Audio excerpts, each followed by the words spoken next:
our first activity will be that the boom is going to be horizontal. But please, that doesn't have to be. There are plenty of situations where this is completely hinged and this can move up and down. And that's still considered a boom. Does everybody understand? So has anybody heard, I mean, I know you say the word boom and you get a lot of other stuff, but like a boom microphone, has everybody heard that phrase before? So it's, a microphone that's out on the end of a boom. That boom arm is what we're talking about. So you put the microphone, over here and put it over the people who are speaking, but out of frame so that it's not seen by the audience that's watching. So all that kind of stuff. We want to look at the dynamics of this. Your homework has several different questions related to this. We're going to do the most basic, but that means there's at least one suspension string holding our boom. And we're going to put the suspension string at the middle. And we are going to hang something from the end. So let's have it hang a box from the end.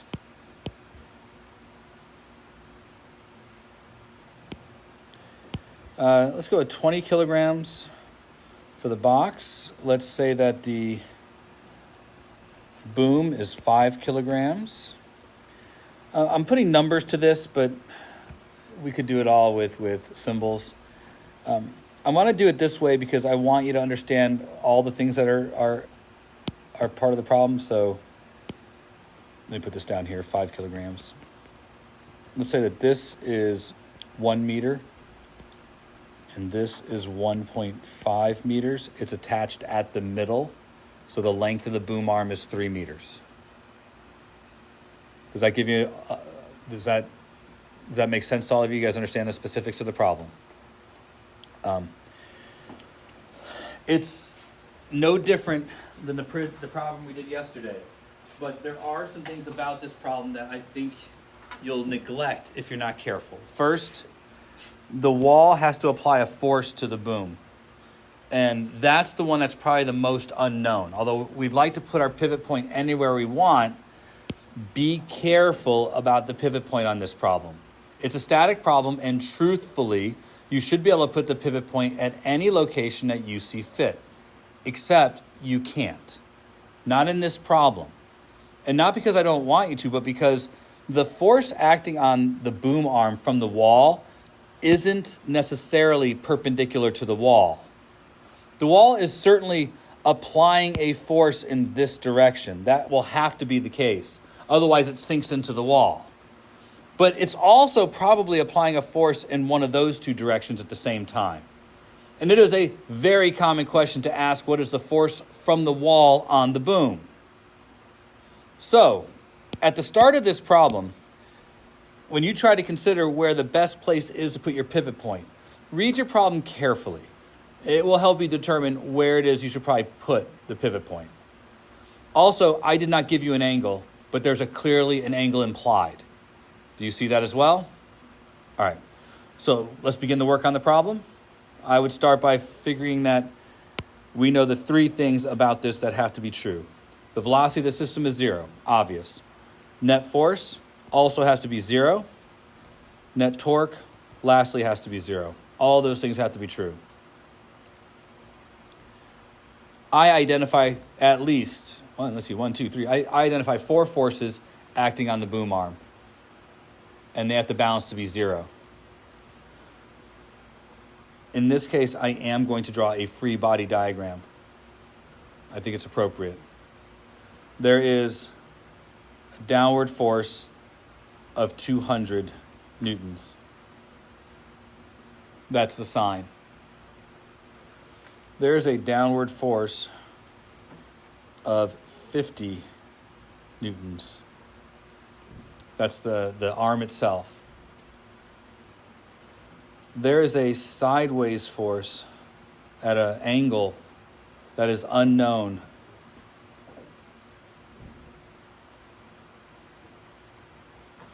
And now there's this next one.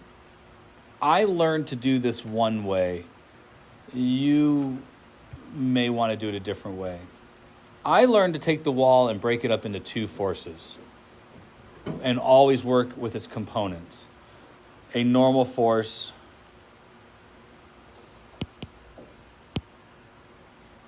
like so, and then an up or a down force, and you don't know which one it is. In any of these cases, it's going to be an up or a down force, and I always just called it force from the wall. I don't know if it's up or down. I'm just putting it upwards because I need a way to identify it, and it was easier to put it upwards. I have two forces downwards. Now I have kind of two components upwards. You guys follow okay? All right. Clearly, I have three unknowns there. And I have forces in lots of different directions, so I would have to break this up into the x direction and the y direction, and then work out the net force. That's worth doing. You're going to need that later. So this problem is going to require that we do the net force problem and get a couple of relationships. To do that, it would probably be best if we have this angle. So let's do the diligence and get this angle. Looking over there, I can figure out that tangent of that angle is equal to 1 over 1.5. So that's how I'm going to get the angle.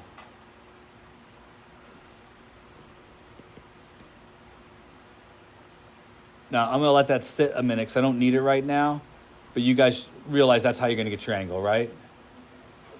So my next step is to do what we've talked about before. Make sure all of my off-axis forces are on an axis. So I'm going to have t cosine theta here and t sine theta here.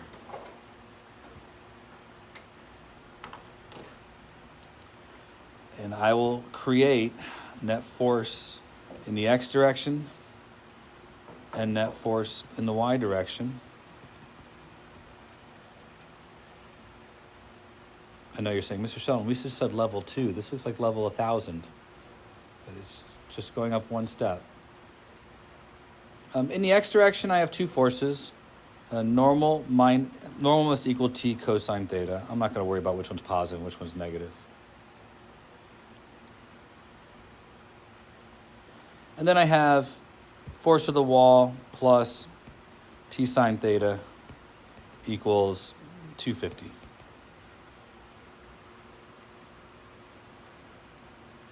We've done the force work. I think that works pretty okay.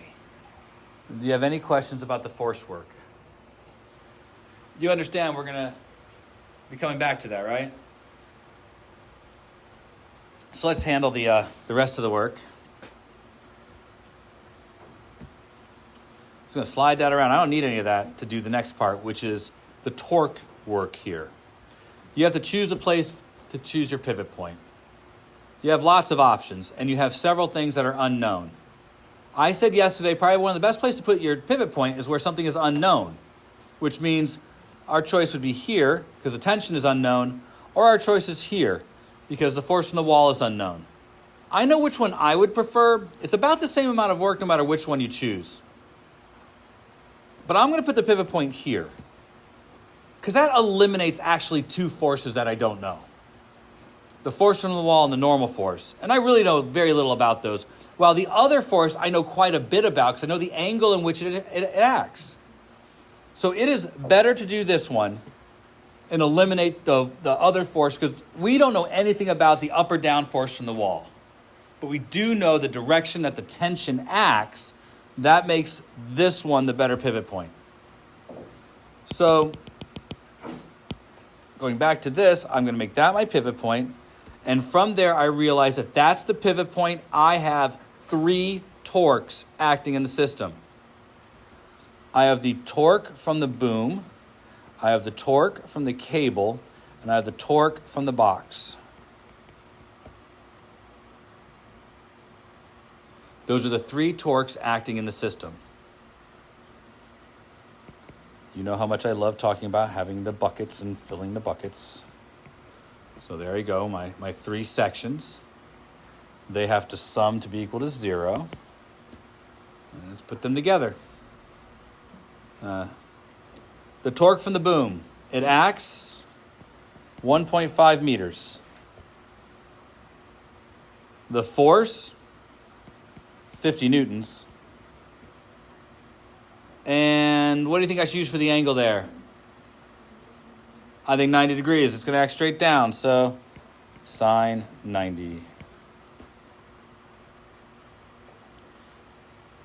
Positive or negative?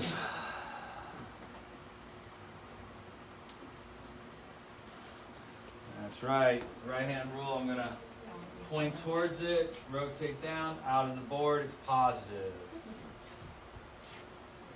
I don't get it.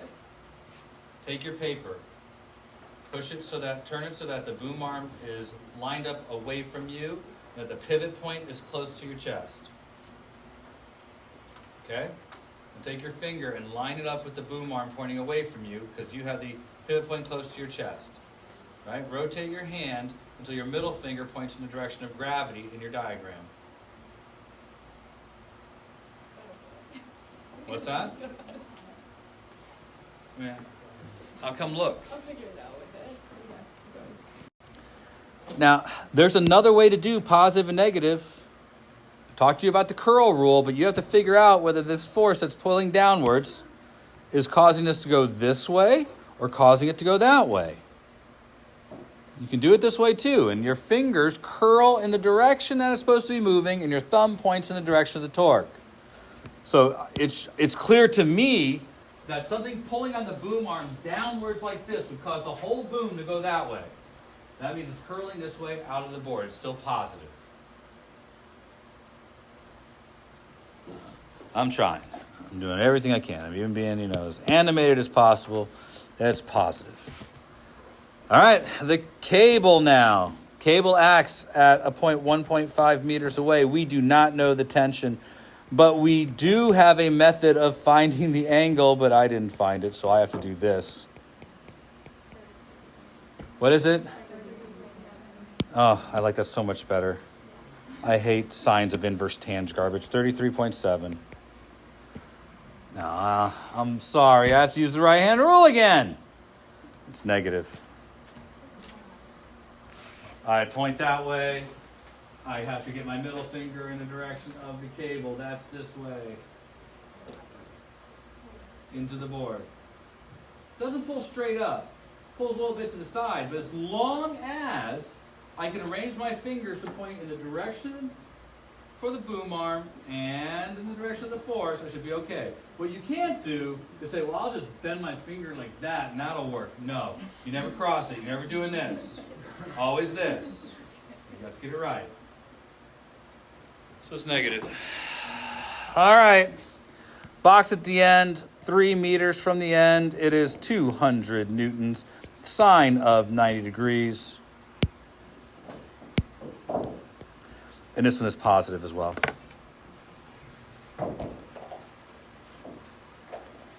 Now, if you do this like we've done it, you should have only one unknown, and it's the tension. You okay there, Lauren? Okay. I believe you. I wanted to so desperately. 1.5 times 50 is 75. 3 times 200 is 600. But the rest is minus 1.5 t sine 33.7. But I am noticing that we can solve that pretty easily now for t.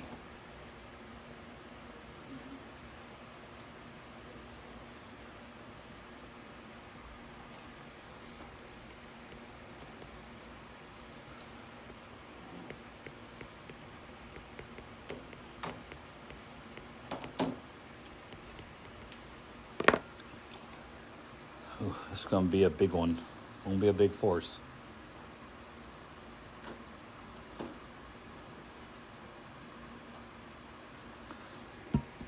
So what do we got? T equals what? It's a lot.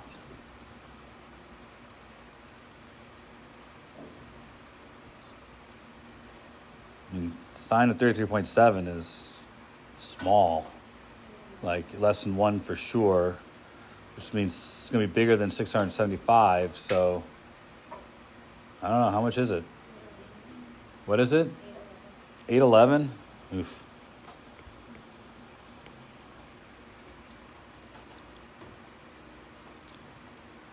Now, there's results here that I need you to notice. Do we need some work here? Are we getting this number? Anybody else get 811? I got some people that I'm not sure are getting the same answer. 675 divided by 1.5 times sine 33.7. Look, sine of 33 is like a half. Half of 1.5 is like 0.75. This is going to be bigger than 675, right?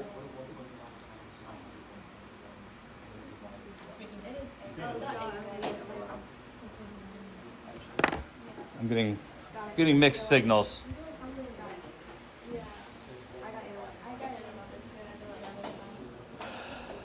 I believe all of you. But since I can only hear like 4 of you.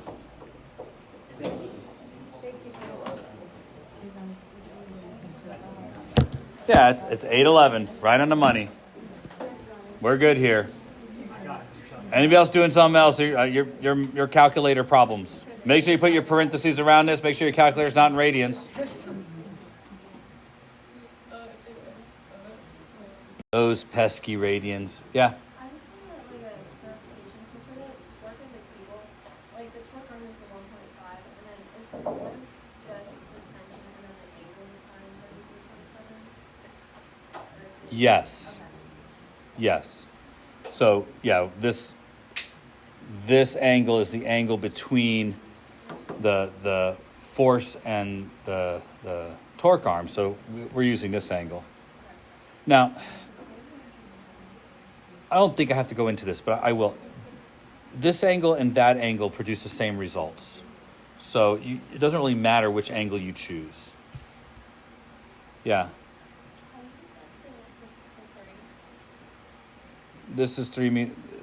We said that this was at the midpoint, so this has to be 3 meters away. We okay? Everybody good? We sure? Because this is still just a level 2 problem. All right. I want to point out something important. The whole thing weighs 250 newtons. You see this, right? Do you understand why I'm emphasizing this? This is 200 newtons. The bar is 50 newtons. The whole thing weighs 250, yet there's 800 newtons in that cable. As responsible human beings, if you try to build things, you might have surprising results if you're not careful.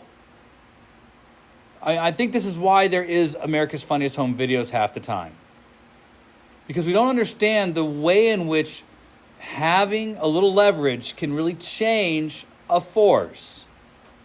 Under the action of a torque, this angle makes a massive difference in how much tension is going to be in this cable. Remember, this cable is pulling more to the right than it is pulling upwards. So a lot of this tension is just trying to force the boom arm into the wall. Very little of it's pulling up. We only need 250 newtons to pull upwards. It's also causing a weird rotation. I bet what's actually happening is that the system is trying to rotate this way. We have a lot of weight on the end of this rod, and this cable is acting at the middle of the rod. I bet if this thing were to break, it's because this thing is going to shift that direction. The reality of this situation is that we are probably not doing this the way we should. If we want to reduce how much tension is in the cable, you better be careful what kind of cable you use here. Yeah.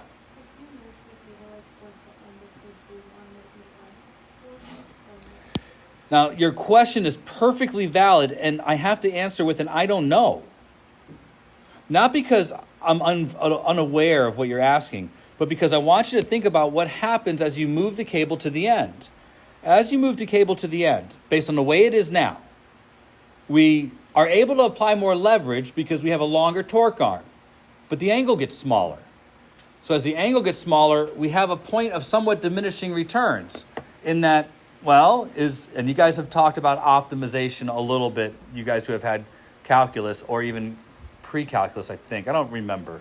Is it just in calculus? So you can optimize. Where's the best place to put this based on trying to reduce certain parameters? Maybe you're trying to reduce the tension. Maybe you're trying to reduce how much force is on the hinge here. So clearly, this system has lots of options, but I don't have there is no direct answer. I don't really know, especially in this circumstance.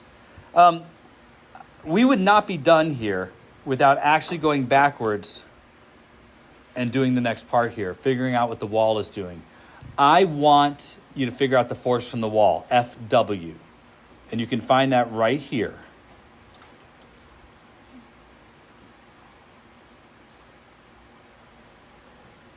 I want to know whether the hinge is pulling up or pushing down on the bar.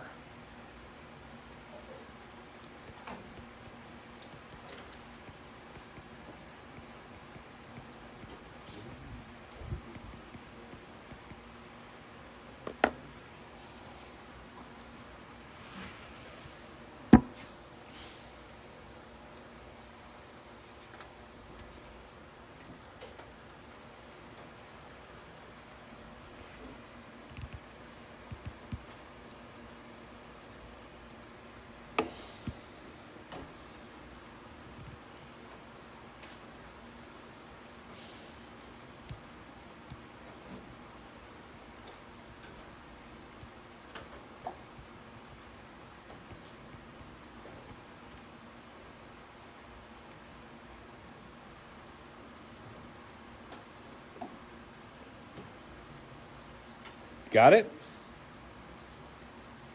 Is the force from the wall positive or negative? Which means that we have it in our picture directed the wrong way. Our arrow's in the wrong direction. We said it would be upwards, but your answer came out to be negative, which means the wall actually has to pull that way on it to keep it from moving. Do you see now, if you're trying to design something, why knowing that's important? Depending on how you're going to connect it to the wall will determine whether it will stay there or not. You cannot just rest this against the wall and hope it'll be okay. It won't be. That end's going to flip upwards. You'll need something to hold it in place. People will think friction will be enough to hold it in place. Maybe, maybe not, probably not. This is actually quite a bit of force. And if it rains, suddenly it breaks because you're not actually mounting it in place. What do you think? Level 1, 2, or 3? Finished it. I think it's got some more stuff to it, wouldn't you? Since we have a moment, we will not be able to pursue this, but I want you to understand what I think a level 3 question will look like.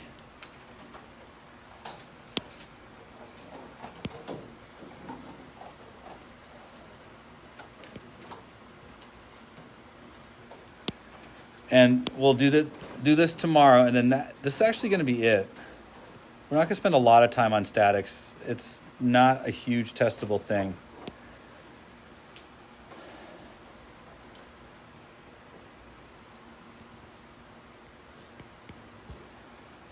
Ladder questions are the next place to go.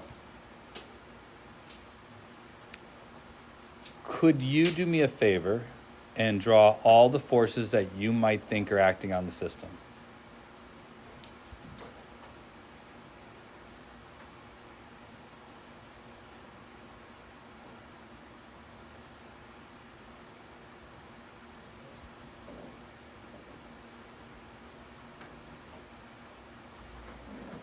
There are 6.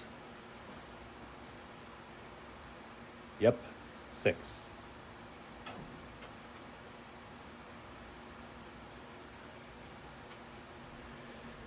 There's some obvious ones. Weight of the ladder.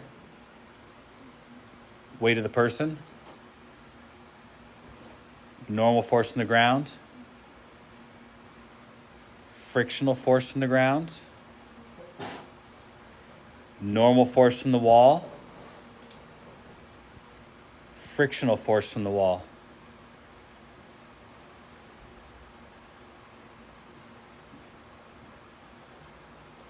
Okay so far? How many ladders have you seen in your life? Any? I'm bringing it up because what about, say, one of these?